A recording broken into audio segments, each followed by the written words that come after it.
بسم اللہ الرحمن الرحیم۔ کلام امام الزمان علیہ الصلاۃ والسلام۔ قرآن شریف کا مد نظر تمام دنیا کی اصلاح ہے۔ تیسری قسم توحید کی یہ ہے کہ خدا تعالیٰ کی محبت میں اپنے نفس کے اغراض کو بھی درمیان سے اٹھانا اور اپنے وجود کو اس کی عظمت میں محو کرنا۔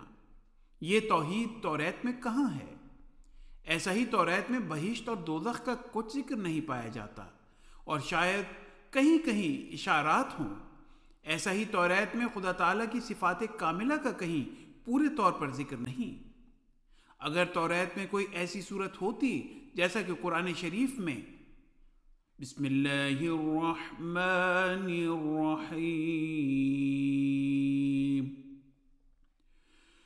قل هو اللہ احد اللہ الصمد لم یلد ولم یولد ولم یکن له کفوا احد سورہ اخلاص ہے تو شاید عیسائی اس مخلوق پرستی کی بلا سے رک جاتے۔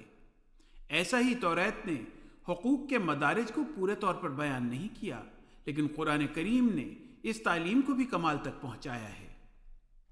قرآن شریف کا مد نظر تمام دنیا کی اصلاح ہے، اور اس کی مخاطب کوئی خاص قوم نہیں بلکہ کھلے کھلے طور پر بیان فرماتا ہے کہ وہ تمام انسانوں کے لیے نازل ہوا ہے اور ہر ایک کی اصلاح اس کا مقصود ہے۔ حوالہ کتاب البریہ، روحانی خزائن، جلد نمبر 13، صفحہ 84 تا 85۔